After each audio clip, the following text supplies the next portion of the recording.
নমস্কার বন্ধুরা, আমি গৌরাঙ্গ আবারও একটা নতুন ভিডিওতে সবাইকে স্বাগত। আজকে আমরা এসে উপস্থিত হয়ে গেছি একটা ডেয়ারি ফার্মে। ডেয়ারি ফার্ম কিন্তু খুবই সুন্দর একটা ডেয়ারি ফার্ম। এখানে 15টা গাভী একসঙ্গে পালন করা হচ্ছে এবং ফার্মও কিন্তু খুবই স্ট্রাকচারটা কিন্তু খুবই সুন্দর আর খুব ভালো মতোভাবে একদম সায়েন্টিফিকভাবে এখানে কিন্তু করা হচ্ছে। সেই বিষয়টাই আজকে বিস্তারিত এই ভিডিওতে আলোচনা করব। অবশ্যই ভিডিওটিতে লাস্ট পর্যন্ত থাকবেন, তাহলে আপনারা জানতে পারবেন যে এখানে কীরকমভাবে করা হচ্ছে। আমার পিছনে যে ফার্ম যেটা দেখতে পাচ্ছেন এই হচ্ছে ওনার ফার্ম। এই ফার্মেই বিষয়েই কিন্তু আমরা বিস্তারিত আলোচনা করব। ভিতরে কিন্তু অনেকগুলো গরু রয়েছে। তো চলুন যাওয়া যাক ফার্মের ভিতরে এবং স্যারের সাথে আমরা কথা বলে জানবো যে এই ফার্মটি তিনি কীভাবে পরিচালনা করছেন আর এখানকার স্ট্রাকচার কীরকম, কোন ধরনের গাভী রয়েছে, কতটা দুধ দিচ্ছে, সব কিছুই আজকের এই ভিডিওতে বিস্তারিত আলোচনা করবো। তো অবশ্যই সাথে থাকুন। আর চ্যানেলে প্রথমবার হলে চ্যানেলটি এখনই সাবস্ক্রাইব করে নিন এবং পাশের বেল আইকনে ক্লিক করে দেবেন। তো চলুন শুরু করি আজকের এই ভিডিও। তো বন্ধুরা, স্যারকে আমরা সাথে পেয়ে গেছি। তো স্যারের কাছে আমরা বিস্তারিত জানবো ওনার ফার্মের বিষয়ে, যে কীরকমভাবে ইনি এই ফার্মটি পরিচালনা করছেন। বিশেষ করে আজকে যে বিষয়ে কথা বলবো সেটা হচ্ছে ফার্মের স্ট্রাকচার। তো স্যার নমস্কার, কেমন আছেন? নমস্কার, ভালো আছি। আচ্ছা, সবার প্রথমে যারা ভিডিওটি দেখছেন তাদের আপনার পরিচয় বলে দেবেন। আমার নাম সুজিত কুমার মণ্ডল, বাড়ি লক্ষ্মীপুর, পোস্ট অফিস কোকলামারি, থানা ইংলিশ বাজার, জেলা মালদা। আচ্ছা, আপনি প্রফেশনে কি করেন সেটা একটু জানান। আমি পেশায় একজন হাই স্কুল শিক্ষক। আচ্ছা, আমি এটা ফার্ম করেছি গত 8 মাস থেকে এই ফার্মটা চলছে। আচ্ছা, খুব ভালো চলছে, দেখতেই পাচ্ছেন। সবগুলো দেখাবো আপনাদেরকে। হ্যাঁ অবশ্যই দেখবো। তো চলুন দেখি আপনার কিরকম ফার্ম রয়েছে। আসুন। আচ্ছা বন্ধুরা, এই হচ্ছে ওনার ফার্ম। সবার প্রথমে আমরা ফার্মের বিষয়ে একটু দেখে নেব যে ফার্মের স্ট্রাকচারটা কীরকম। তো স্যার একটু ফার্মের সম্পর্কে বলবেন যে ফার্মটা কীরকম করেছেন আপনি। এই যে দেখতে পাচ্ছেন, হ্যাঁ সামনে থেকে একটু সামনে চলে আসেন, প্রথম থেকে দেখাই। আচ্ছা, এই যে এই ঘরটা দেখতে পাচ্ছেন, সামনে একটা মেশিন রাখা আছে। আচ্ছা আচ্ছা, বড় মেশিন, এটা চাপ কাটার মেশিন। এখানে ঘাস, খড়, কাঁড়ি এখানে কাটা হয়। আচ্ছা, খুব এটা হাই স্পিড মেশিন। এখানে স্টক করে রাখা হচ্ছে। হ্যাঁ, এখানে খাবার স্টক করে রাখা হয়। আচ্ছা, এই ধরনের ঘাসগুলো এখন কাটছেন তাই তো? হ্যাঁ হ্যাঁ, এই ঘাস আছে। আচ্ছা, আমার কাছে 6-7 রকমের ঘাস আছে। আচ্ছা, সাথে অল্প পরিমাণে খড় দিই।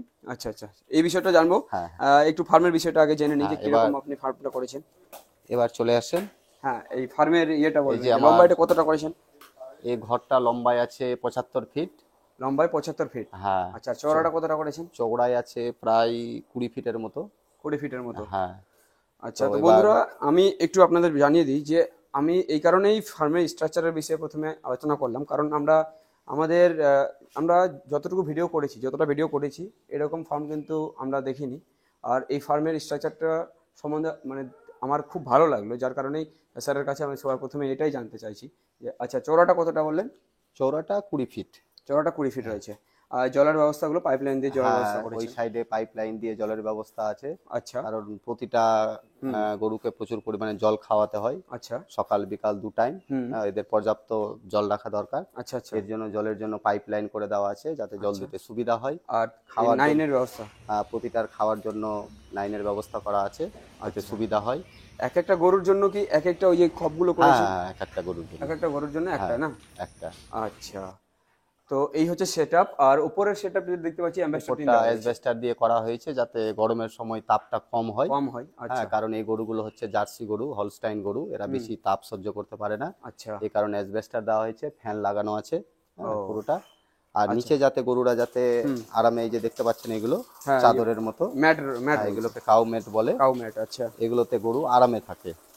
মানুষের যেমন গদি থাকে, আচ্ছা, এরাও আরামে থাকে। আচ্ছা, গরু একটা গদির মতো, এটা না? নরম নরম। হ্যাঁ। আচ্ছা, আর একটু ভেন্টিলেশনের ব্যাপারটা বলবেন, যে ওই যে ফাঁকা রাখা রয়েছে? হ্যাঁ, ফাঁকা রাখা হয়েছে, কারণ এখানে তো গরুগুলো প্রচুর পরিমাণে গোবর, পেচ্ছাপ এরা করে। আচ্ছা, একটা গ্যাস হয়, অ্যামোনিয়া গ্যাস, এটা তীব্র গন্ধ থাকে। আচ্ছা, ওই কারণে সাইডে জানলা ছাড়া হয়েছে, যাতে ঘরের মধ্যে কোনো গন্ধ না থাকে। প্রতিদিন দুবেলা করে ধোয়ানো হয়। ঘরকে ধুয়ে ফিনাইল আছে, আরো বিভিন্ন জীবাণুনাশক দিয়ে ঘরটাকে পরিষ্কার রাখা হচ্ছে। আচ্ছা, তো এই হচ্ছে সেটআপ এখানকার। আর বাইরের দিকটাও তিনি করেছেন, বাইরে বাচ্চাগুলো থাকে। হ্যাঁ, বারান্দাটা দিয়েছেন, বাইরের বাচ্চাগুলো রাখা রয়েছে না? আচ্ছা, এই হচ্ছে ওনার পুরো স্ট্রাকচার বা এটা সেটআপটা। এবার একটু স্যার জানতে চাইবো যে কোন জাতের আপনার কাছে গাভী রয়েছে? এগুলো মেনলি বেশিরভাগ এখানে হলস্টাইন জাতের আছে, হলস্টাইন আছে, কিছু জার্সি আছে। জার্সি রয়েছে। দেশি দেশি গরু আমার কাছে নাই, কারণ দেশি গরুর দুধের পরিমাণটা একটু কম হয়। কারণ ব্যবসায়িকভাবে বাণিজ্যিকভাবে যদি করা যায় আচ্ছা তাহলে মানে প্রফিটটা বেশি এই ধরনের গরুতে, কারণ এদের দুধের পরিমাণটা বেশি। পরিমাণটা বেশি। হ্যাঁ, 10 কিলো 15 কিলো এমনকি 20 কিলো পর্যন্ত এখানে আছে। ও স্যার, আমি এই বিষয়টা আরেকটা বিষয় জানতে চাইবো এই গরুর বিষয়ে। এই যে বললেন যে আপনি হলস্টাইন এবং জার্সির মধ্যে রয়েছে, তো কত পার্সেন্ট এটা কি জানা রয়েছে যে কত পার্সেন্ট হলস্টাইন, কত পার্সেন্ট জার্সি রয়েছে? না, সেভাবে এক্সাক্ট ভাবে ওটা বলা যায় না যে কত পার্সেন্ট হলস্টাইন আছে বা কত পার্সেন্ট জার্সি আছে। এগুলো তো গরু সব আমার বাড়িতে তৈরি করা না, এগুলো আমার সব কিনে নিয়ে আসা। ওরা যেভাবে বলছে সেভাবে বিশ্বাস করতে হচ্ছে। আচ্ছা, ঠিক। তো আপনার এই ফার্মের বয়সটা কত বললেন? 8 মাস। 8 মাস। 8 মাস হয়েছে। 8 মাস যে আপনি যখন শুরু করেছিলেন, হ্যাঁ, কতটা গাভী নিয়ে শুরু করেছিলেন? আমার এখানে প্রথমত 12টা গাভী ছিল, 5টা মহিষ ছিল। 5টা মহিষ ছিল। হ্যাঁ, তো মহিষগুলো যাই হোক এখন আমার কাছে নাই, মহিষগুলো বিক্রি করে দিয়েছি। তো এখন আমার কাছে টোটালে 15টা 15টা গাভী রয়েছে। গাভী রয়েছে। তখন ছিল যখন শুরু করেছিলেন তখন 12টা দিয়ে শুরু করেছিলেন, 12টা গাভী ছিল, 5টা মহিষ ছিল। আচ্ছা, এখন বর্তমানে এখানে রয়েছে আপনার 15টা গাভী, তাই তো? এখানে আছে, আরো বাইরে আছে। ও হ্যাঁ, তো এবার একটু জানাবেন এই ধরনের গাভীগুলো তো কিরকম ক্যাপাসিটির দুধ দেয়? এগুলো ক্যাপাসিটি এক একটা প্রথম দিকে বাচ্চা যখন ছোট থাকে তখন 15 কিলো 16 কিলো আপ টু আমি 21 কিলো পর্যন্ত পেয়েছি। 21 কিলো পর্যন্ত পেয়েছেন? আচ্ছা, সব গরু সমান দুধ দেয় না। আচ্ছা, এক একটা গরু মানে কম বেশ হয়। কোনোটা হয়তো 15 কিলো দিচ্ছে, কোনোটা হয়তো 10 কিলোও দিচ্ছে, এরকমও আছে। যে যে পরিমাণের কথাটা বললেন, এটা যখন বাচ্চা ছোট থাকছে তখন? হ্যাঁ, মোটামুটি দুধ ছোট থেকে প্রায় 4 মাস পর্যন্ত দুধ ভালো লেভেলে পাওয়া যায়। হ্যাঁ, তারপরে 4 মাস যখন পার হয়ে যায়, 5 মাসে পড়ে যায়, তখন আস্তে আস্তে কমতে থাকে। তবে এই গরুগুলোর দুধ একবারে শেষ হয়ে যায় না, বাচ্চা দেওয়ার 2 মাস আগে পর্যন্ত এরা দুধ দিতে থাকে। লাস্ট অবধি কিরকম দেয় একটু জানাবেন? লাস্ট অবধি একটা গরু যদি প্রথমের দিকে যদি 15 কিলো দুধ দিয়ে থাকে, লাস্ট অবধি গিয়েও মোটামুটি 8 কিলো 9 কিলোতে থামবে। 8 কিলো 9 কিলো থামবে? বাহ! তাহলে এগুলো যদি কথা বলি একটু বীজের ব্যাপারে বা এআই এর করার ব্যাপারে, তো এদের কি এরা মানে সঠিক সময়ে এরা কি হিটে আসে? হিটে আসার কোনো সময়? এদের টাইম আছে, 21 দিন 22 দিন পর পর এরা হিটে আসে। হ্যাঁ, হিটে এরা লক্ষণ দেখে বোঝা যায় যে হিটে এসছে। আচ্ছা, হ্যাঁ, তখন ডাক্তার দেখে এদেরকে এআই করানো হয়। আচ্ছা, তো এই বীজের ব্যাপারটা একটু বলবেন যে কোন ধরনের বা কোন কোম্পানির বীজ ভালো? বীজের কোম্পানির ব্যাপারে আমার যে ডাক্তার এখানে এআই করে যান, হ্যাঁ, তো ভালোই বীজ দিতে বলি আমি, ওরাও ভালোই বীজ দেয়। আচ্ছা, তো যেটা এইচএফ যেটা হলস্টাইন ফ্রিজিয়ান বলে, ওটা ভালো জাতের এবং ওটা দুধের পরিমাণটাও বেশি দেয়। আচ্ছা, হলস্টাইন ফ্রিজিয়ানটা। আচ্ছা, ওগুলোই আপনি এআই করেন, তাই তো? আচ্ছা, তো আমরা জানলাম এইসবের বিষয়ে। এবার একটু জানবো যে এখানকার ইনি পরিচর্যাটা কিভাবে করছেন। মেইন কিন্তু ফার্মের যেটা বিষয় সেটা হচ্ছে পরিচর্যা, সঠিক সময়ে সঠিক খাবার দেওয়া, সঠিক সময়ে দুধ দোহানো, বা সঠিক সময়ে এদেরকে স্নান করানো, এইসব বিষয়। তো স্যার, সবার প্রথমে সকাল থেকে সন্ধ্যা পর্যন্ত যে কাজগুলো হয়, সকাল থেকে সন্ধ্যা পর্যন্ত যে কাজ হয়, এই গরুগুলোর খুব যত্ন নিতে হয়। মানে দেশি গরুর আর জার্সি গরুর মধ্যে একটু ফারাক আছে। এদের টাইম টু টাইম এদের কাজ করতে হয়। সকালে উঠে আগে প্রথমে ঘর পরিষ্কার করা, গোবর টবর পরিষ্কার করে দেওয়ার পরে তারপরে দোহানো শুরু হয়। যেই দোহানো হয়ে গেল, প্রতিটার জন্য খাবার রেডি থাকে, সবটাকে আগে খাবার দেওয়া, 7টার মধ্যে সবটাকে খাবার দেওয়া কমপ্লিট হয়ে যায়। ওই তো দেখালাম ঘাস থাকে ওখানে, তার সাথে দানা দিতে হয় এদেরকে। বিভিন্ন ধরনের দানা লাগে, ভুট্টার দানা থাকে, মসুরের দানা থাকে, আটা থাকে, আরো বিভিন্ন ধরনের মিনারেল মিক্সচার সব দিয়ে এদেরকে 7টার মধ্যেই খাবার দিয়ে দেওয়া হয়। 7টার মধ্যে খাবার কমপ্লিট হয়ে গেল, তারপরে খাবার খেয়ে এরা রেস্ট করে। রেস্ট করার পরে আবার দুপুরের সময় প্রতিটা গরুকে বাছুরকে সবাইকে স্নান করানো হয়। জলের ব্যবস্থা করা আছে, পাইপ লাইন আছে, সবটাকে প্রতিদিন স্নান করানো হয়। স্নান করানোর পরে আবার 3টার সময়, 3টার মধ্যে আবার সবটাকে খাবার দিয়ে দেওয়া হয়। আবার খাবার দিয়ে দেওয়া যে হয়। যতটা খায় আচ্ছা সেই পরিমাণ মতো হুম। সবাইকে খাবার দিয়ে দেওয়া হয়। আচ্ছা 2 বেলা খাবার দেন আর তাহলে? 2 বেলা খাবার, তারপরে 4টা 5টার সময় হুম। প্রতিটার আবার দোহানি করানো হয়। আবার দোয়ানো শুরু হয়। মানে দিনে 2 বার দোহানি হয়, একটা আচ্ছা। সকালেই হুম। 6টার মধ্যে হয়ে যায়, হুম। আর একটা 5টার মধ্যে হয়ে যায়। ও 2 বেলা দোহানি হয়। আচ্ছা। তো এদের সারাদিনে এটা পরিচর্যা। হ্যাঁ। এবার একটু এবার অসুখ বিসুখের ব্যাপারে হ্যাঁ আমি যেটা আমার এতে ঘটেছে, হুম দেশি গরুর তুলনায় এদের অসুখ বিসুখটা একটু বেশি। বেশি। যে গরু যত বেশি পরিমাণে দুধ দিবে আচ্ছা তার প্রতি একটু যত্নটা একটু বেশি রাখতে হবে, সবসময় আচ্ছা, এদেরকে নজর রাখতে হয়। ঠিক আর এদের ফার্স্ট যে লক্ষণ, এরা তো আর বলতে পারে না একদম যে আমার জ্বর হয়েছে কি আমার কাশি হয়েছে, এরা বলতে পারে না, এদেরকে দেখে বুঝতে হয়। হুম এদেরকে দেখে যেটা প্রথমেই এদের লক্ষণ, সেটা হচ্ছে এরা খাবার ছেড়ে দেয়। খাবার ছেড়ে প্রতিদিন দেওয়া। আচ্ছা, প্রতিদিন গরু খাচ্ছে, হুম হ্যাঁ, প্রতিদিন খাচ্ছে, নর্মাল খাচ্ছে, হুম খেতে খেতে যখন দেখবেন হঠাৎ করে কোনো একটা গরু খাচ্ছে না, আচ্ছা তখনই বুঝে নিতে হবে ওর কিছু না কিছু হয়েছে। আচ্ছা এটাই হচ্ছে এর ফার্স্ট লক্ষণ। লক্ষণ। কিছু হলেই এদের ফার্স্ট করবে কি, এরা খাবারটা ছেড়ে দিবে। খাবার ছেড়ে দেবে। তখনই দেরি না করে হুম এদেরকে ডাক্তার দেখিয়ে Treatment যত করতে তাড়াতাড়ি পারা যায় ট্রিটমেন্ট করে না ভালো, করে নেওয়া ভালো। তবে ট্রিটমেন্ট করিয়ে নিলে এরা আবার সেরে যায়। আচ্ছা ঠিক ঠিক। তো বন্ধুরা এরকম ভাবে ইনার সারাদিনের এখানকার পরিচালনা করছেন ইনি। তো স্যার একটু জানবো খাবার বিষয়ে।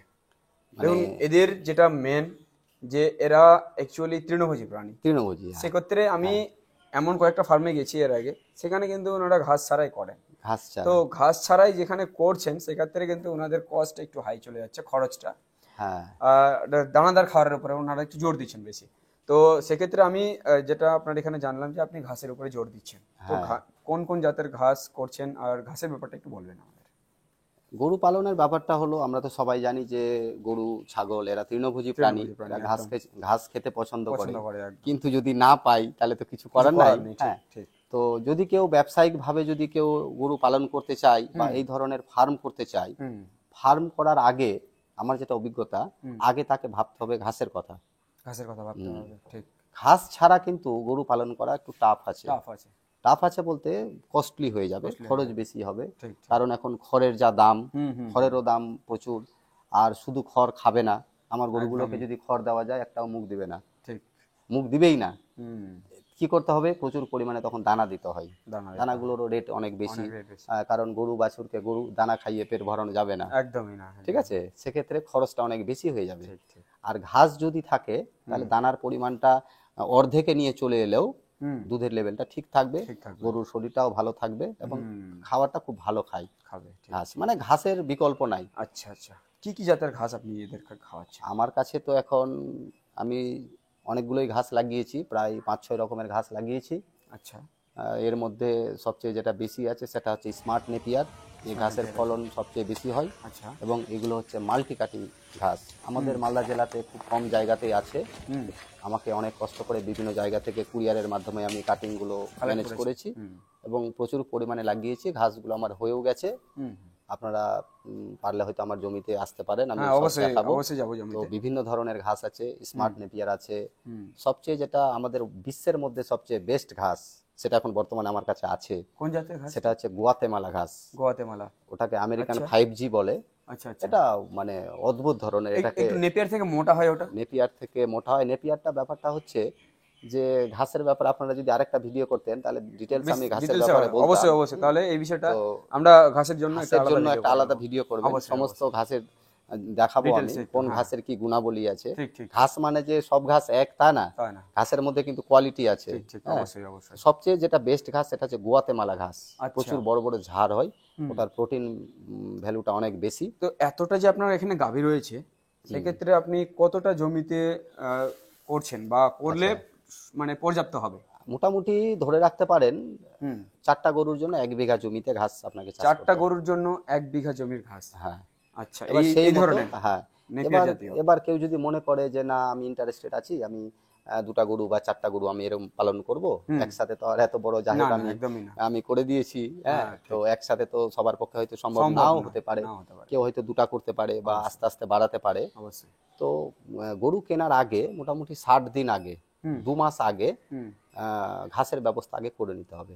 আগে ঘাসের ব্যবস্থা আগে ঘাসের ব্যবস্থা, তারপরে গরু কেনার চিন্তা। কারণ গরু কিনলে আমি তো গরু তারপরের দিন থেকে খেতে শুরু গরুকে করবে। আমি যখনই বাড়িতে নিয়ে আসবো ঠিক, সঙ্গে ঠিক, সঙ্গে ঠিক। তাকে আগে খেতে দিতে খেতে হবে। দিতে হবে তার অবশ্যই। খাওয়ার জোগাড়টা যাতে আমার আগে ঠিক থাকে, ঠিক থাকে, তাহলে কোনো সমস্যা হবে না। অবশ্যই। তো স্যার যেটা বললেন এক বিঘা জমির ঘাস কিন্তু 4টা গরুর জন্য পর্যাপ্ত। পর্যাপ্ত। ঠিক। কারণ হচ্ছে এই ঘাসগুলো শেষ হবে না, একবার লাগিয়ে দিলে আচ্ছা। এই ঘাসগুলো লাইফ টাইম, মানে 5 বছর 7 বছর আচ্ছা, আর জমিতে হাত দিতে হবে না। হুম। একে 30 দিন 35 দিন পর পর কাটতে হয়।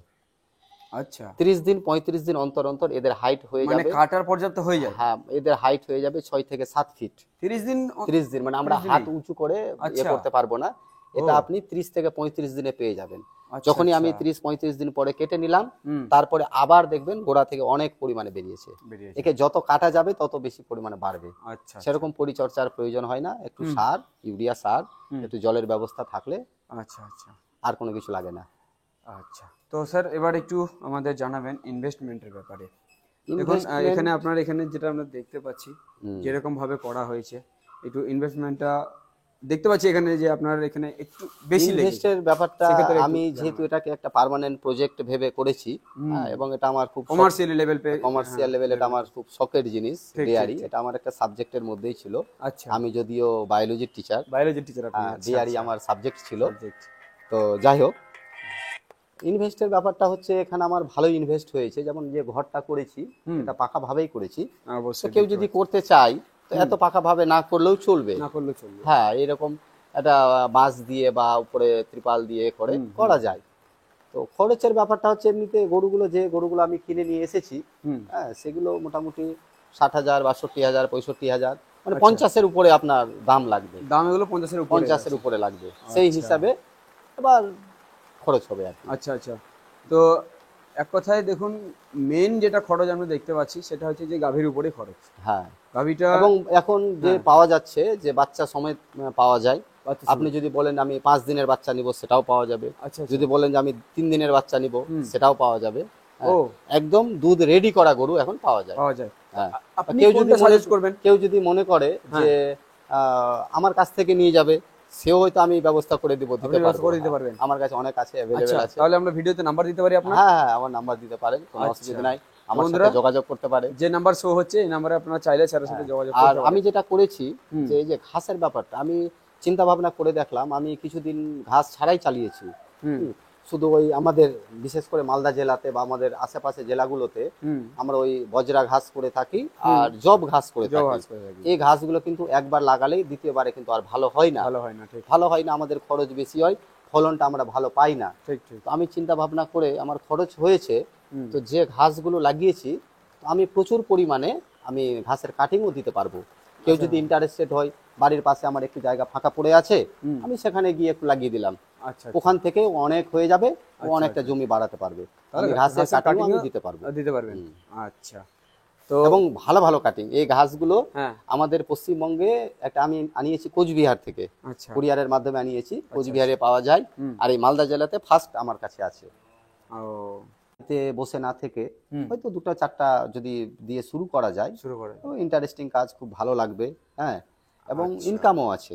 তাছাড়াও এটা বাড়িতে থেকে করা যায়। বাড়িতে থেকে করা যায়, ধরে নিন যে কারো উপরে নির্ভরশীল হওয়ারও কোনো দরকার নাই, কারো ঠিক, কোথাও যাওয়ারও দরকার নাই, বাড়িতে থেকেই করা যাবে। আচ্ছা। তো স্যার আপনার এখানে এতগুলো গাভী আছে, তো এখন বর্তমানে আপনার দুধের পরিমাণ কতটা হচ্ছে পার ডে? পার ডে আমার কাছে এখানে যতগুলো গরু আছে 15টা, তার মধ্যে সবটাই দুধ দিচ্ছে, এখন ভালো পরিমাণে দুধ দেয়। তো এর মধ্যে শুধু এই গরুটা এখন বন্ধ রেখেছে দুধ, কারণ এই 2 মাস পরে বাচ্চা দিবে। আচ্ছা। হ্যাঁ, কারণ যখন বাচ্চা দেওয়ার সময় আসে 2 মাস আগে থেকে দুধটা বন্ধ করে দিতে হয়। এরা কিন্তু নিজে নিজে ছাড়ে না, এদেরকে ছাড়াতে হয়। হ্যাঁ, এই গরুটা এখন 2 মাস পরে বাচ্চা দিবে। বাকিগুলো সবটাই দুধ দিচ্ছে এবং ভালো পরিমাণে দুধ দেয়। আচ্ছা। প্রথম দিকে যেমন আমার এখানে প্রায় 1.5 কুইন্টালের ঘরে দুধ হতো। আচ্ছা। এখন একটু দুধের পরিমাণ কমেছে, তো 1 কুইন্টালের উপরেই দুধ হয়। 1 কুইন্টালের উপরে দুধ হয় পার ডে। আচ্ছা, এত পরিমাণে দুধ, এক কথায় মার্কেট কিন্তু সবথেকে একটা বড় ব্যাপার। অনেক এলাকায়, আমাদের নিজস্ব এলাকায় আমরা দেখেছি 30 টাকা 35 টাকা দুধ বিক্রি হচ্ছে। না, সেক্ষেত্রে আপনার এখানে কত বিক্রি হয়? এখানে দুধের জন্য আমার একজন ভাই আছে, ও দুধ দিয়ে আসে বাড়িতে বাড়িতে দুধ দিয়ে আসে। হোম ডেলিভারি সিস্টেম আছে। কারণ আমি দেখেছি যে আমাদের এরিয়াতে দুধের খুব ক্রাইসিস। আমাদের এখানে যারা ঘোষ আছেন বা ওরা অত পরিমাণে দুধ দিতে পারে না বা ভালো মানের দুধ দিতে পায় না। আর আমার এখানকার দুধ মানুষ সকালেই পেয়ে যায় এবং সন্ধ্যাতেই পেয়ে যায়, টাইমে টাইমে পেয়ে যায় এবং ভালো দুধ পাই। হ্যাঁ, তো আমি দুধ মানে জুটাতে পারি না, পুরোটাই সেল হয়ে যায়। তো দেখুন বন্ধুরা, আপনাদের অবশ্যই এই বিষয়টা মাথায় রাখা উচিত যে দুধের ব্যবসা করতে গেলে কিন্তু আগে মানে গাই পুষলে দুধের জন্য আগে কিন্তু মার্কেটিং এর বিষয়টা লক্ষ্য রাখতে হবে। যদি আপনার এলাকায় যদি দুধের দাম ঠিক মতো না থাকে, তাহলে হয়তো এই জাতের গরু চাষ করে আপনার সেরকম প্রফিট হবে না, যদি দুধের রেট না থাকে। দুধের রেটটা মিনিমাম 50 টাকা পেতে হবে, না হলে কিন্তু পোষাবে না। 50 টাকা পেতে হবে। কারণ হচ্ছে খরচ আছে। খরচ আছে, হ্যাঁ, 1 লিটার দুধ তৈরি করতে খরচ আছে। এখানে আবার অনেকে আমরা এটাও বলে থাকি যে যদি নিজের সবকিছু হয়, ধরেন যে নিজের খড় নিজের জমিতে ঘাস হচ্ছে, সেক্ষেত্রে কমে আসবে, অনেকটাই কমে আসবে। কিন্তু আমি এটাও মনে করি যে জমিটা যে আপনার ঘাস লাগিয়েছেন, আপনার যে জমিটা বসে আছে, জমিটা আপনি লিজে দিলেও কিছু পেতেন, এক কথা ওটা কিন্তু ফ্রি মানা যাবে না, ঠিক না? ওটাও এক কথা ইনভেস্ট, নিজের জমি থাকলে সুবিধা, সুবিধা, বা ধরে নেন যে অনেক কম খরচে হয়ে যাবে, এটাই। তো বন্ধুরা দেখুন, এইভাবে যদি আপনারা একটু ভেবে চিন্তে করেন, আর অবশ্যই মার্কেট রিসার্চ করবেন যে কিরকম রেট চলছে আপনার এলাকায়, বা মার্কেট ডিমান্ড কেমন রয়েছে, অতগুলো দুধ আদৌ আমার সেল হবে কিনা, অবশ্যই এটা আগে ভাবতে হবে, অবশ্যই ভাবতে হবে। আমি ফার্ম করে দিলাম, দিয়ে আমার কাছে 1 কুইন্টাল দুধ আছে, আমার বিক্রি করার জায়গা নাই, তাহলে কিন্তু অসুবিধা হবে। আমাকে আগে বিক্রি করার ব্যবস্থাটা করে নিতে হবে। আচ্ছা, আর শুরু করতে গেলে আপনি ট্রেনিং এর বিষয়টা কি বলবেন, যে ট্রেনিং নেওয়া ভালো নাকি সে করতে করতে শেখা, কোনটা ভালো মনে করবেন? না, অবশ্যই কিছু জানা অবশ্যই ভালো, না জেনে করাটা ঠিক হবে না, অনেক ভুল ভ্রান্তি, কারণ এরা হচ্ছে অবলা জীব, বলতে পারে না, এরা বলতে পারে না, ঠিক আছে? এদের ব্যাপারে একটু আইডিয়া থাকাটা ভালো, এদের কি কি অসুখ বিসুখ হতে পারে, এদের পরিচর্যা কি ধরনের হতে পারে, একটু প্রাথমিক জ্ঞান নিয়ে তারপরে শুরু করাটাই ভালো। কারো যদি কোনো প্রয়োজন হয় যে কিভাবে শুরু করব বা কেমন ভাবে করলে আমার প্রফিট হবে, আমরা কাজ করি, যে কোনো কাজ করি 2 পয়সা লাভের জন্য করি, আমার খাটনি করে যদি আমার প্রফিট কিছু না আসে তাহলে তো লাভ হবে না, একদম। তো কিভাবে করলে লাভ হবে, যদি কারো প্রয়োজন হয় আমার নাম্বার যোগাযোগ করতে পারে, যতটা পারবো আমি। অবশ্যই। তো এভাবেই কিন্তু আমরা চাইলে শুরু করতে পারি, যেভাবে স্যার বললেন। তো আমরা ইনার ফার্ম দেখে সত্যি আমাদের খুব ভালো লাগলো, কারণ ইনার ফার্মটা একটা প্রফেশনালি ভাবে চালানো হচ্ছে, মানে সবকিছু গুছানো। আর স্যার আরেকটা বিষয় জানবো, যে আপনি এতগুলো গরু তো পরিচালনা করছেন, একাই তো সম্ভব না। না, আপনার এতগুলো গরুর জন্য কতটা লেবার আপনার কাছে এখন যুক্ত রয়েছে? এখানে অনেকজনই আছে, এখানে মেইনলি যে দেখাশোনা খাওয়ানো দাওয়ানোর জন্য 2 জন আছে। আচ্ছা। তারপরে দুধ যে বিক্রি করার ব্যাপারটা আছে তার জন্য 1 জন আছে। আচ্ছা। একে দোহানোর জন্য 2 জন আছে, সকাল সন্ধ্যা 2 টাইম দোহানো হয়। আচ্ছা, টোটাল কতজন আছে আপনাদের এখানে? ঘাস কাটার জন্য 2 জন আছে। আচ্ছা, এখানে মোটামুটি 6 জন কাজ করে। 6 জন আপনার এখানে কাজ করে। তো দেখুন, এই লেভেলে কাজ করতে গেলে তো অবশ্যই একাই সম্ভব হবে না, লোক তো লাগবে, আমাকে দেখাশোনা করতে হয়। আপনাকে দেখাশোনা, তাছাড়া আপনি একটা বললেন যে টিচার, শিক্ষক, আমাকে স্কুল চলে যেতে হয় সকাল টাইম, এবং স্কুল থেকে আসার পরে যে সময়টুকু সেটা আমাকে দেখতে হয়। আর মেইনলি এদের অসুখ বিসুখের ব্যাপারটা, ওষুধ খাওয়ানোর ব্যাপারটা, এটা আমাকে নিজে দেখতে হয়, ডাক্তারের সাহায্য নিতে হয়। ঠিক। আচ্ছা, ভালো লাগে, অবশ্যই একটা ভালো লাগার বিষয়। এক কথায় একজন কাজ করছে, এরিয়াতে প্রায় 200 জনের উপর বাড়িতে আমার ফার্মের দুধ যায়, পিওর দুধ দিতে পারছেন, ভালো লাগে, অবশ্যই। তো দেখুন, এটা একটা ভালো লাগার ব্যাপার রয়েছে, বিশেষ করে পশুপালনের দিক থেকে।